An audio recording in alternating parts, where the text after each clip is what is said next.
episode of Patok. Ang programang hatid ay mga bagong kaalaman tungkol sa mga patok na topics ngayon sa ating bansa. Ako po si Vina at syempre kasama ko ang aking partner in chika. Ayan, andyan po si Miss Rose. Ayan. Pero bago tayo magsimula ay gusto ko lamang batiin syempre ang ating Director 4, Sir Dionisio G. Alvinja, ang ating Director 3, Sir Joel Vidator, ang ating mga Division Chiefs, Section Chiefs. Ayan, magandang hapon po. At syempre, hindi din natin kakalimutan ng ating mga security personnel at yung mga utility workers natin. At syempre, ang mga masisipag na empleyado po ng PhilMec. Magandang hapon po. Ayan, magandang hapon sa ating mga karadyo agri na naka-tune in ngayon at sumusubaybay. Ngayon ay November 26 nga, araw ng Martes. Ang oras po natin ngayon ay 4:21 ng hapon. Ayan, panibagong episode na naman ng ating pagsasamahan ngayong hapon. So, ayun ako partner, ayun, excited ako sa episode natin ngayon kasi napaka-interesting nung topic natin ngayon.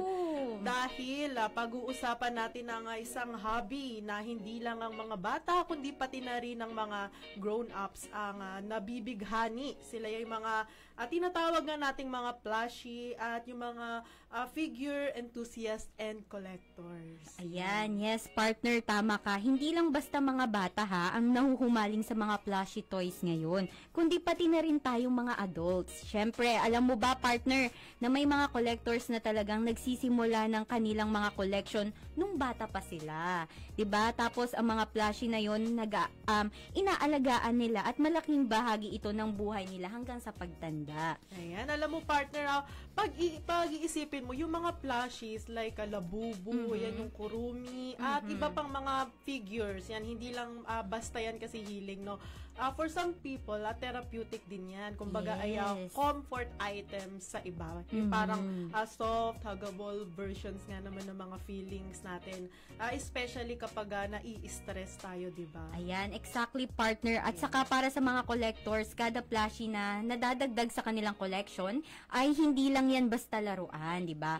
Kundi parang mini achievement din yan. So parang, di ba, wow, nakahanap sila nung rare Labubu, di ba? Kasi, di ba, hindi maso-surprise ka. Oo, hindi mo siya makikita agad kung ano yung itsura niya. So, parang may sense of excitement din talaga. So, limited item, kumbaga, na jackpot na lang kapag nakuha mo yung gusto mo. Tama, partner. Alam mo ba, yung mga collectors din na yan, ginagawang investment ang pangongolekta.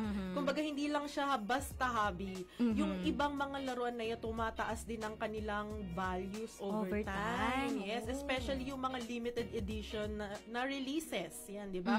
Pero syempre, beyond that, ang importante naman ay yung joy of having something that makes you happy. Na parang, yung good vibes ba? Alam mo yun, partner? Yes. And imagine mo rin, marami sa ating mga karadyo agri dito, ang may sarili din nilang collection. Ayun. Yung iba siguro nagsimula pa at yung iba din siguro ay matagal nang nangongolekta, di ba? Kaya naman today's episode, sigurado ako makakarelate ang mga karadyo agri natin dyan na enthusiast din o may kanilang mga collections.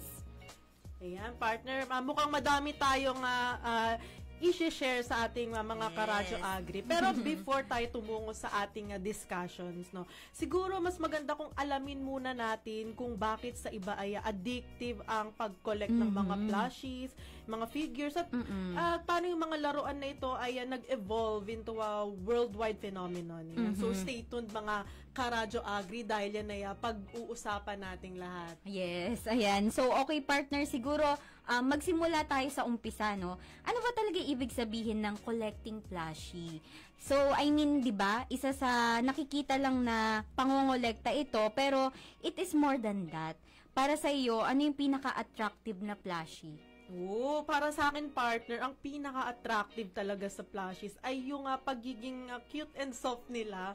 Yung mga characters, di ba, yung sobrang endearing, parang wala ka ng choice kundi mahalin sila. True. Totoo. Kasi super cute. Gaya na na lang yung labubo nga, for example, yung malaking mata, malambot na katawan, tapos yung simpleng design lang, pero cute. Ikaw, partner? Actually, same tayo, partner. Yun din yung gusto ko. Kasi ano sila, parang ang soft-soft kasi nila. Tapos talaga nakakawala sila ng Tapos pagod pagagawin din. mo pa siyang, palamuti Keychain, sa oo. bag. Diba? Ang cute.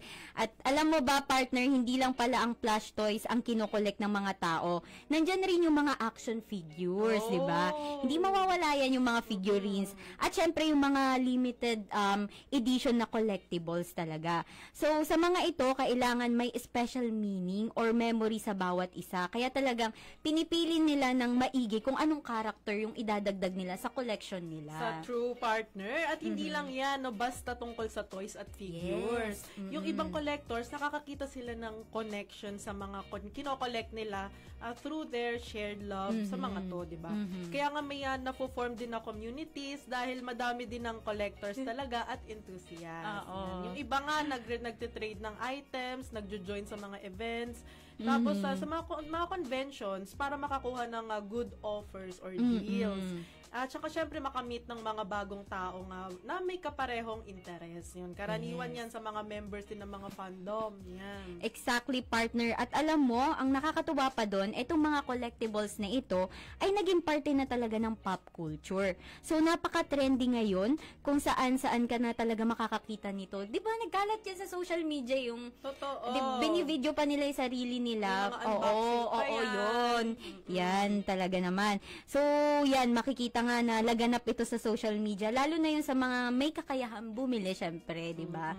Kaya naman talagang nakaka-addict ito, lalo na sa mga fans talaga. Tulad na lang ng mga fan communities ng mga characters or even pop culture icons na may sariling flashy version. Yan, totoo. Yan, at huwag natin kalimutan yung mga famous celebrities na collectors at enthusiasts din. Oo, nakita ko nga sa social media yung si Lisa ng Blackpink ay isa palang collector ng labubu. Hindi lang si Lisa, pati din si Catherine Bernardo, yung malalaki pa nga na mga labubu. Kinokolekta talaga nila yan. Usually yung mga celebrities ngayon na sikat, no, yung mga may kakayahan. Kaya kung titignan mo, partner, isa talaga itong international sensation. Kasi kahit nga international celebrities ay nahuhumaling talaga at nangongolekta. Ayan, syempre, alam mo ba, partner, lalayo pa ba tayo? Ang daming local celebrities talaga na nahuhumaling din sa pangongolekta. Bukod nga, syempre, kay Catherine Bernardo, andyan din si Marian Rivera. 'Di ba?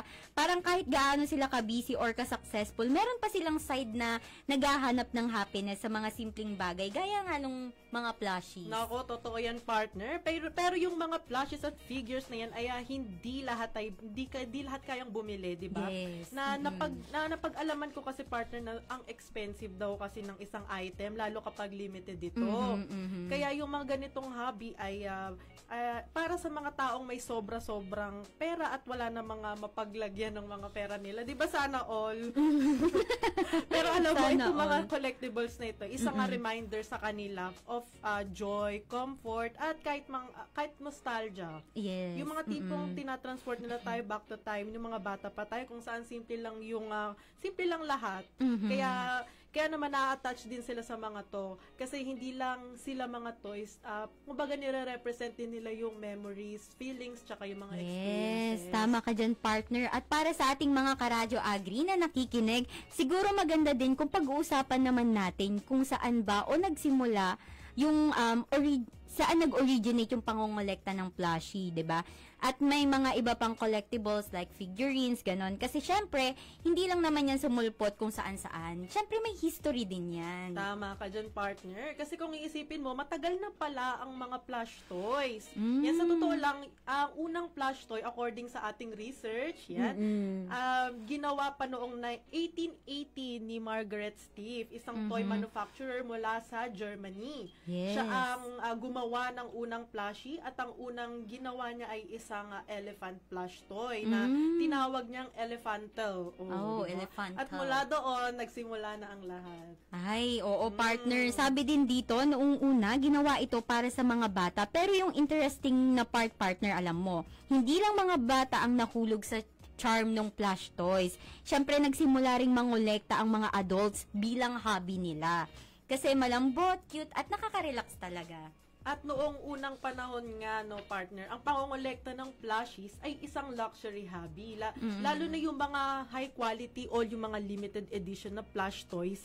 Yung mga teddy bears, yan naging popular sa mga mayayaman at dahan-dahan na nagsimula na ring mag-expand ang collection sa iba pang mga stuffed animals. Yan, pati na rin na mga karakter mula sa mga pop culture, anime, cartoons at pelikula.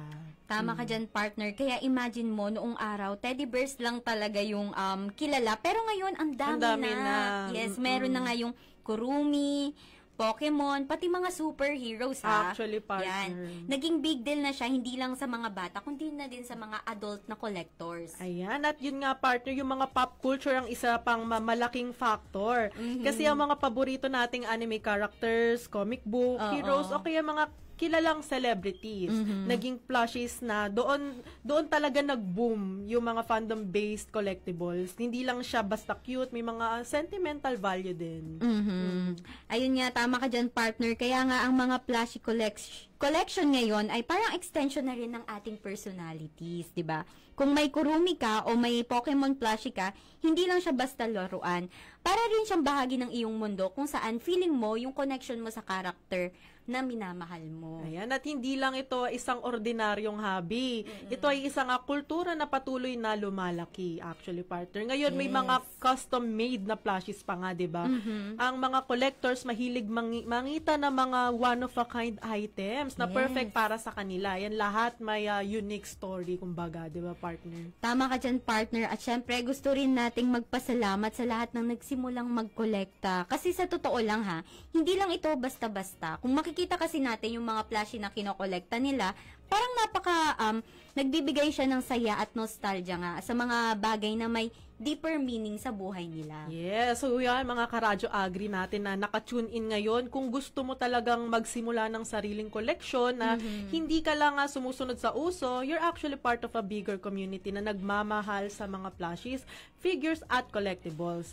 At masaya tayo dahil parte tayo ng makulay na history na ito, no? Ayun, exactly, partner. So sa mga karadyo agri natin dyan, kung mahilig kayong mangolekta, hindi lang kayo basta collector. Isa kayong bahagi ng isang global movement na pinapahalagahan yung malalambot, cute, at syempre yung minsan nakakaibang karakter na ito. Keep the joy alive, and who knows, di ba? Baka ikaw na pala yung hahawak ng isang rare collectible na magiging valuable balang araw. Oo, ang saya nun, partner, kung ganun. Pero na-imagine ko din kung gaano kamahal yun. Ay, oo naman. Pag rare kasi, mga limited edition, tsak, mahal talaga yan, partner. No? At sa mga collectors nating karadyo agri, tuloy nyo lang kung saan kayo masaya, kahit maliit o malaki, basta may meaning, may halaga. Yan. Ngayon naman, partner, usapang trends naman tayo, kasi iba-iba rin ang uso pagdating sa plushie at figure collecting. Dati, puro traditional teddy bears lang, di ba, gaya ng sinabi mo kanina. Pero ngayon, iba-iba na ang klase ng mga collectible items, gaya nga ng mga nabanggit, di ba? Tama ka dyan, partner. Isa sa mga napansin kong trend ngayon ay yung mga chibi or yung mga cute anime style na plushie, di ba? So, laking epekto nito sa mga Japanese pop culture, lalo na yung mga kawaii design, yung mga cute sila. Yan. Yung mga karakter na may malalaking ulo, tas syempre uso na yun yung maliliit yung katawan, di ba? So, sobrang cute lang nila at yun talaga yung hit ngayon or yung trending ngayon. So, hindi lang kasi mga bata, kundi nga yun nga sinasabi natin na pati mga adults, nahuhumaling na din talaga sa pagko-collect ng mga ito. So, madalas pa, limited edition yung mga gantong design, kaya mas nagiging desirable sila. Yes, at hindi lang yan. Nag-boom din ang mga Funko Pop figures at sobrang recognizable kahit saan ka pumunta. Yan. Oo, alam mo yung maliit na bobblehead figures, alam mo yung partner, yung may mga exaggerated features ng mga sikat na karakter, di ba? Yun. Yung Funko Pop ay nag-start sa niche market, pero ngayon global sensation na sila.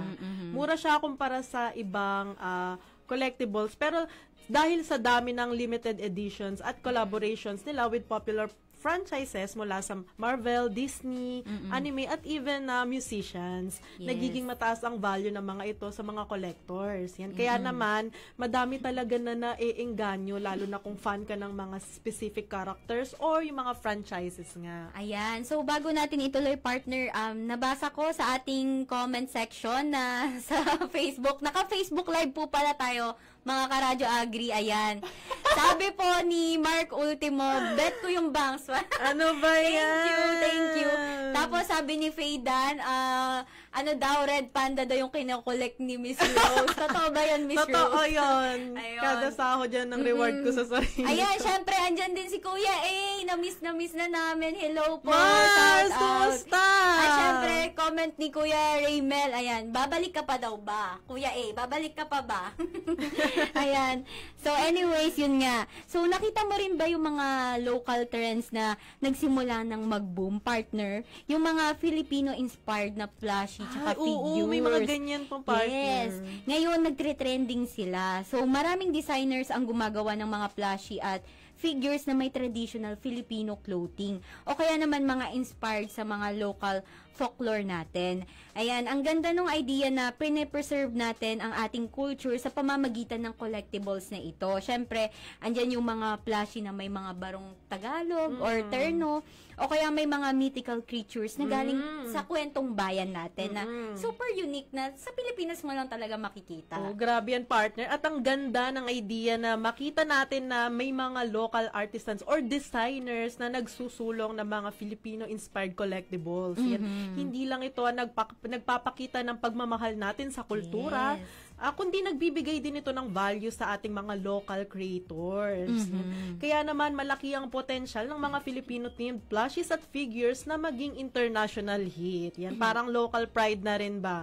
At syempre, dahil unique siya, mas may special appeal ba, partner, sa mga collectors na naghahanap ng mga rare at mga meaningful items. Exactly, partners. Kaya if you're into collecting, masaya rin na minsan buksan natin sa mga bagong trends, 'di ba? Yung mga nauuso ngayon, pero at the end of the day, yung kukolektahin mo lang or yung mga collection figure na gusto mo, yun nagpapasaya talaga sa'yo at may special connection ka dun sa character na yon, 'di ba? So, hindi ito kailangan mag-follow sa trend as long as the collection reflects yun nga, yung personal interest mo, yung memories mo. Sa huli, ito yung tunay na halaga ng collection. Gaano mo pinapahalagahan yung bagay na nakukuha mo. Ang ganda niyan, partner. At syempre, maganda rin na abangan kung ano ang magiging next big thing sa plushie and figure collecting world. Sobrang dami ng innovation na nangyayari.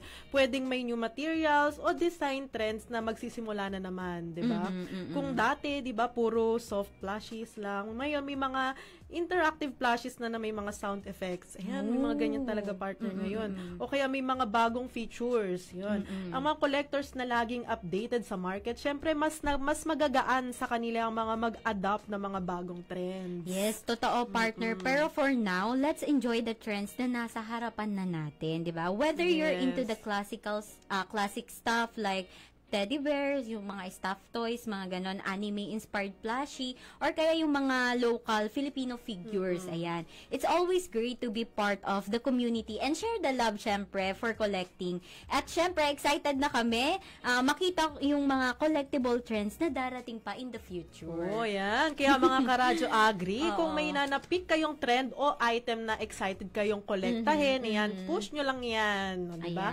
Baka nga yung trend na kinokolekta mo ngayon, siya na yung maging next big thing. O, diba? Yes. Pero for now, music break muna tayo dahil may mga i-share pa kami sa inyo tungkol sa mga collectibles na ito. No? Kaya don't go away dahil magbabalik ang patok dito lamang sa Radyo Agri, 90.1 FM, Philmec.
Ayan, nagbabalik ang patok dito pa rin sa Radyo Agri 90.1 FM Filmex. Siyempre, kasama nyo pa rin kami, ang inyong mga trendy guides. And then, ako pa rin si Vina. Kasama ko pa din si Miss Rose. Ayan. Siyempre, partner, pag-usapan naman natin ang iba't ibang klase ng collectors. Kasi, kahit pareho kayo ng kinokolekta, siyempre, yung plushie, iba-iba pa rin yan eh. 'Di ba? Iba-iba yung approach ng bawat tao. 'Di ba, partner? Siyempre, ang ganda pag-usapan nito dahil makikita natin kung paano nagiging unique yung bawat collection at siyempre yung collector na din. Yan. Tama ka dyan, partner. Sobrang daming styles at personalities pagdating sa collection. Yan. Unahin natin yung mga mahilig sa cute at fluffy. Ayan, ito yung mga collectors na focus talaga sa mga bagay na nakakatuwa or nakakatunaw ng puso. Like pastel-colored, mga pastel-colored plushies na sobrang fluffy at soft. Yun, no? Para sa kanila, mas cute, mas maganda. Totoo ba yun, partner? Agree ka ba? Agree ako dun, partner. Mahilig din silang maghanap ng mga limited edition designs na talagang mahirap hanapin. Yan. Yung mga display nila parang candy shop na puno ng makukulay at napaka-cute na mga plushies. Yes, tama ka dyan, partner. Tapos may mga treasure hunters din naman tayo na talagang naglalaan ng oras para maghanap. Yung mga treasure hunters, ito yung mga naghahanap ng mga rare at limited edition ng mga plushie, 'di ba? Ang thrill nila ay parang sila yung nasa adventure na naghahanap sila ng mga hidden gems. 'Yon nga. So, sila yung matyagang nag-iikot ng mga convenience, yung mga collective, yun sa mga convention. Tapos, yung mga antique shops, di ba? Meron din talaga nagpupunta dun sa mga ganon. Siyempre, naghahanap din sila sa online marketplace at palaging updated sa mga bagong releases. So, gusto nila yung mga unique na items na bihira lang makita. Kaya kapag may nakuha silang super rare na item, parang jackpot talaga sa kanila yon. Yeah, sa kabilang banda naman, no, partner, may mga mga completionist din tayong tinatawag na mga collectors. Yan. Yun yung mga gustong-gusto nilang na nakukumpleto yung isang buong set ng mga collection. Yan yung mga mararaming pera. Oo. Hindi sila titigil hanggat hindi buo yung kanilang collection. Kahit pa mahirap hanapin yung mga isang character o isang variant, minsan nga willing silang gumastos ng malaki o mag-trade ng items para lang makuha yung kulang nilang piraso. Yan. Every piece counts para sa kanila. Yun. Yung dedication nila, grabe talaga, no? So, ang ganda ng drive nila to complete the set, ha? Syempre. Pero iba pa rin yung mga appeal ng mga casual collectors, di ba? Tulad mo, partner.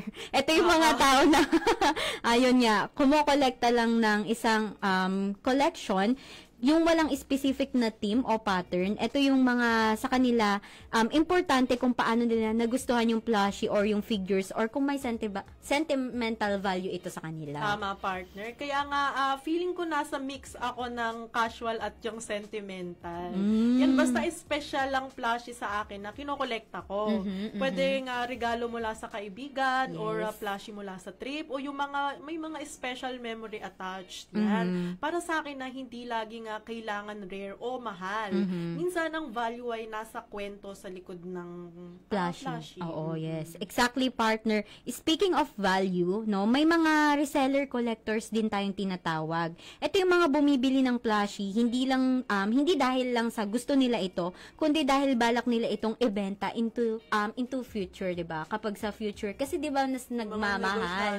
Oo. So parang investment ang dating nila at minsan talagang malaki yung kinikita nila dito, partner. So, sa mga ganitong hobby, sila yung mga tipong may foresight sa kung sa kung ano yung magiging in demand in the future. At minsan, nakikita nila kung ano yung magiging hot o yung bago pa man ma-mainstream, yung magiging patok talaga. Totoo, partner. Interesting din yung ganong strategy sa totoo lang. Pero meron din yung mga DIY collectors na hindi lang basta-basta nangongolekta. Sila mismo yung mga gumagawa o nagko-customize ng mga plushies nila. Minsan nga may mga nagdaday ng tela, nagdadagdag sila ng mga embroidery dun sa plushie para magkaroon ng personal touch. Yan, tsaka nagre-repair din sila ng mga plushie para mas maging personalized yan. Yung parang yung creativity at passion talaga yung puhunan. Oo, tama ka dyan, partner. Ang ganda nga din tignan ng mga collection ng mga DIY collectors, diba? Kadalasan kasi, hindi lang ito dahil sa gusto nilang makatipid, syempre, kundi gusto din nilang maging unique ang kanilang collection. So, iba pa rin talaga yung sense of pride kapag galing sa sariling creativity yung mga plushies nila, di ba? Yes. Kaya bawat collector, iba-iba ang kwento at iba-iba din yung style nila. Tama ka dyan, partner. Kaya naman na napakaraming paraan para mag-enjoy sa collecting hobby. At ito, mga karadyo agri, na tinatawag din nating social collector. Yan. Yes. Sila yung mga collectors na nag-e-enjoy magbahagi ng kanilang mga collections online or sa social media. Mahilig sila nga mag-post ng unboxing videos, yan, yung mag-share ng mga photos so bago nilang mga nabibiling mga items at makipag-connect sa mga fellow collectors nila. Yung para sa kanila, masaya ang pagkakaroon ng community na syempre may pareho nga namang hilig or interest. Totoo yan, partner. So, nakakatuwa na ang bawat collector ay may kanya-kanyang dahilan at motivation sa pangongolekta. Ayan. Kaya mga karadyo agri nating mga collectors dyan na syempre nakikinig sa atin ngayon, kayo ba? Anong type of collector kayo? Pwede nyo pong i-comment yan sa ating comment section, sa ating Facebook Live. Syempre, baka nandito na kayo sa mga nabanggit namin. Pero syempre, gaya ng parati nating sinasabi, lahat ng bagay kapag sobra ay hindi maganda. Ngayon, pag-uusapan naman natin ang mga pros and cons ng pangongolekta. Tama, partner. Lahat ng hobby may mga challenges din. Yes. No? Pero simulan natin sa mga pros ng pagiging collector. Syempre, first of all, partner, isang malaking advantage ng pagiging collector ay ang pagkakaroon ng community. Yan, may mga collectors groups o online forums kung saan pwede kang makipag-exchange ng ideas. Yes. Oo, mag-share ng discoveries at mag-trade ng plushies or mga items. Yan, hindi lang basta hobby, kundi isang social experience din siya. Ayan, pwede nga makahanap ng mga kakolektang may parehong passion. Ngayon, kaya nakakatuwa at rewarding din ang makipag-bonding sa kanila. Lalo na sa mga conventions or sa mga events. Yan, makikita mo na ang mga collectors ay may pagkakaisa talaga at pare-pareho nilang pinapahalagahan ang hobby na yan. True ka dyan, partner. At syempre, may sense of accomplishment din ang pagiging collector, di ba? Lalo na kung nakumpleto mo ang isang set o nakakuha ka ng rare item. Yung feeling mo na nagtagumpay ka sa paghahanap ng isang item. Yes, oo, na matagal mo nang hinahanap. Diba? Grabe, hindi matatawaran yun. Oo, may kilala rin ako, di ba? Yung mga, kagaya ng Beanie, di ba may mga merch yan? Oo. Ibang talaga, willing yan gumastos. Mag-spend talaga ng money, para yes. makolekta yung members. Oo. Parang hindi natin papangalanan yung isa pero na parang Beanie member dito, no? na fan din ng Beanie. So, parang may mga maliliit na win sa buhay kapag nakuha mo talaga yung plushie na gusto mo. So, 'di ba, masarap sa pakiramdam na alam mo may collection kang unique, syempre, at meaningful. Kaya walang kapantay ang saya na pinapadama nito sa atin. Dagdag pa dyan, rare item yung nakuha mo. Exactly. Diba? Yan, isa pa sa mga pros is the creativity that comes with it. Lalo sa mga DIY collectors. Yan, hindi lang basta-basta ikaw nangongolekta, kundi ikaw mismo yung gumagawa at nagko-customize ng plushes or figures. Kagaya nga ng sinabi natin kanina. No? Isa rin siyang pro. So, dito, na-express mo yung sarili mo at ang yung mga skill sets. Yan. Kung gusto mo nga maging artistic, yan, perfecto. May mga collectors nga na gumagawa ng mga one-of-a-kind na plushies, diba? Yung mga pinipinturahan o binibigyan ng mga detalyeng wala sa ibang commercial items. Yes. Oo, yan. Kaya ito rin yung opportunity na maging isang creative outlet. Yes. Plus, syempre, partners, for the sentimental collectors, para sa kanila, ito yung hobby that turns into a memory box. Yan. So, kada item ay may kalakip na istorya, kung paano nila ito nakuha, kung sino nagbigay, syempre, andyan din yung kung ano yung special memory na konektado dun sa plushie na nakuha nila. So, minsan kasi yung mga plushie na kinokolekta natin ay parang mini time capsule na nagpapaalala ng mga happy moments natin sa buhay, 'di ba? Kaya sentimental ka at ang halaga ng mga plushie na ito ay hindi lang based sa itsura nila, kundi pati na rin sa kwento na kasama nito. Tama, pero syempre tulad ng isang hobby, may mga cons din na kasama 'yan. Isa na diyan yung space management, 'di ba? Kung marami kang collection, magiging challenge na yung storage. Oo. Lalo na kung may mga malalaking plushies or figures, yan, mahirap nang itago yan, lalo pag madami na. Yan, baka magka-problema ka na sa pag-aalaga sa kanila. Yan, lalo na kung masyado nang dumadami yung collection, baka kailangan mo nga maghanap ng mas malaking space. O yung storage area nga na tinatawag, at baka pati nga yung bahay o kwarto ay maging overcrowded na. Yes, at syempre habang lumalaki ang collection mo, tumataas din syempre yung gastos. Ayan. Number 1 yan, partner. Lalo na yung mga rare na plushie at yung mga limited edition lang, mas mahal. So, kailangan mo talagang mag-budget din. Syempre, hindi lang yun basta mga collectors na overextended yung finances nila, syempre, dahil pati na rin kasi yung mga excitement na makukuha mo doon sa mga bagong release, at dahil sa mataas nga yung presyo ng mga limited items, sometimes it can lead to overspending. Yan. Kaya importante po na mag-plan at mag-set ng budget para hindi ka mapag-iwanan o magkaroon ka ng financial problem. Tama, partner. At isa pa sa mga cons, yung fear of missing out. Yes, FOMO. Lalo talaga, no? Kapag talagang dedicated kang collector, alam mo yun, partner, kapag may mga bagong release na mukhang super rare, tapos ay hindi mo siya nakuha, yung feeling mo na nawalan ka ng malaking opportunity. Yes, oo. Minsan yung pressure na makuha agad ang item ay nagiging stressful din sa ibang collectors. Lalo na kung nakikita nilang nauna na ang ibang tao sa pagbili. Yes. Oo, yan yung mga takot na maiiwanan, kaya nawawala yung fun at enjoyment ng hobby kasi para nagiging competition sa side nila. Yes, lalo na sa mga resellers, no, medyo tricky kasi baka mag-invest sila sa isang item na hindi naman tumaas ang halaga o kaya hindi nila maibenta agad. Syempre, minsan time and effort na lang ang nauubos, pero hindi lang sila nakakakuha ng return, ganun. Kaya kung reseller ka, medyo may risk din po talaga, syempre, at kailangan mo talagang maging maingat sa pagbili or sa pagbebenta ng items mo. Totoo, partner. Kaya may mga collectors din na napapagod sa paghahanap at sa mga trade deals. Yan, hindi lang siya basta nakakatuwa, talagang pag-e-effortan mo.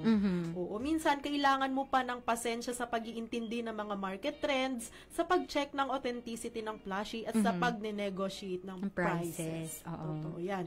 So, kung ikaw ay isang dedicated collector at patience and persistence talaga ang key para hindi ma-stress o mawalan ng interest. Ayan. Yes. Pero syempre, yung mga cons na ito ay depende pa rin sa iyong approach sa collection mo. Kung for fun lang at hindi naman pressure, mas madali sigurong i-handle yon.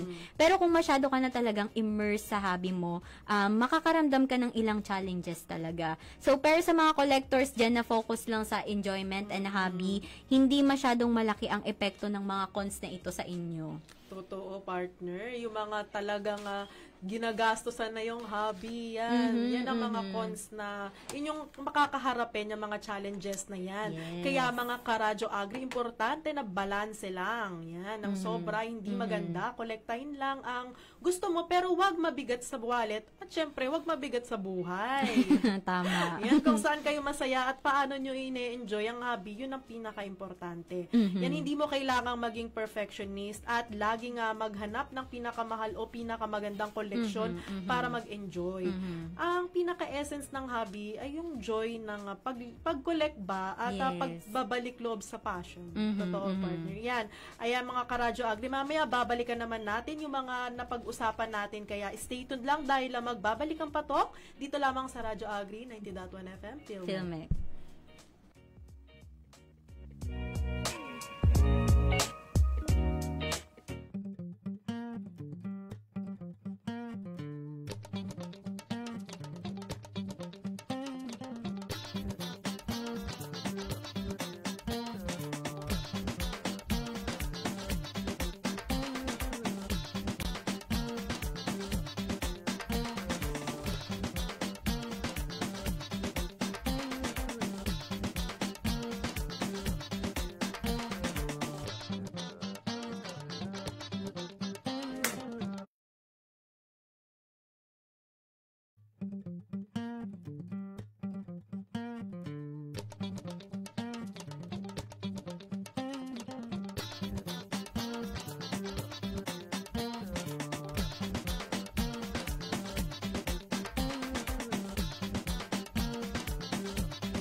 Ayan, at nagbabalik ang patok dito lamang sa Radyo Agri 90.1 FM Filmek. Ayan mga karadyo Agri, ang dami na naman nating natutunan today. Tama ba, partner? Madami tayo na i-share, partner. Yes, oo. Pero bago tayo magtapos, let's do a quick recap para sa ating mga listeners na nakatutok dyan. Ito pong programa na to ay about sa mga plushie at figures collection. Yes, yan. Unang-una nga pinag-usapan natin kanina yung emotional side ng pagkolekta ng plushies. No? Nalaman natin na hindi lang basta laruan ng mga plushies. Yan, madalas ay nagiging comfort item natin sila. Yung may nasasamahan siya ng nostalgia, di ba? At may mga personal na connection yung mga collector sa mga ito. Yes. Yan. Kumbaga, isa nga itong feel-good hobby. Yes, tama ka para sa din. iba. Oo, tama ka dyan, partner. Sunod po ay tinalakay natin yung mga latest trends sa collectibles dyan. Mula sa pagsikat ng Funko Pops hanggang sa dumadami na ngayong demand nito na yung mga cute plushie na. At syempre, yung mga limited edition na collaboration with celebrities. At syempre, paano nakatulong ang mga social media para mas lalong mapalaganap itong kultura ng pangongolekta nga. Yan. At syempre, hindi pwedeng kalimutan ang origins ng plushie collecting. O yan, mula sa unang plush toy na ginawa nga ni Margaret Steve, yun. Nung 1880 hanggang sa mga figures na mga paborito nating anime or yung mga movie characters ngayon. Talagang kakaiba kung paano umabot sa ganitong punto yung ganitong klaseng hobby, di ba? Yes. After that, pinag-usapan din natin ang iba't ibang klase ng collectors, di ba, partner? Kung ikaw ay casual collector, completionist, o yung mga tipong hilig ay maghanap ng mga custom pieces, walang tama o maling paraan ng pangongolekta. Ang importante ay nag-i-enjoy ka sa ginagawa mo. Yan. At syempre, ang panghuli, yan, tinimbang natin yung mga pros, yung mga cons, ng mga pangongolekta nga ng mga items na kagaya nito. Masaya, syempre rewarding, pero may mga challenges din gaya ng space at yung presyo ng mga rare items. Yes, tama ka dyan, partner. Kaya sa lahat ng mga karadyo Agri nating nakikinig ngayon, kung nagsisimula pa lang kayong mag-collect, ayan, o kung matagal naman na kayong collector, sana ay na-inspire kayo ngayong araw, o kaya may natutunan kayo, di ba? Yan, magpatuloy lang sana yung mga journey nyo, lalo na sa mga dating nagko-collect or sa mga gusto talaga. Collect what makes you happy. Ang bilis talaga ng oras, no, partner? Yan. So, salamat sa pagsama sa amin ngayong hapon. Sana ay marami kayong natutunan sa ating episode. Muli, ako po si Vina. At ako naman si Rose na nagpapaalala na stay safe and always remember to find joy in the little things. Yes. So, yan. Maraming salamat sa pagsama sa isa na namang episode ng Patok, ang programang hatid ang mga bagong topics na tiyak kapupulutan ng bagong kaalaman. Yan, kita-kit sa susunod na episode. Ito ang Patok, dito lamang sa Radyo Agri 90.1 FM, Filmek, Kasaganaan para sa Bayan.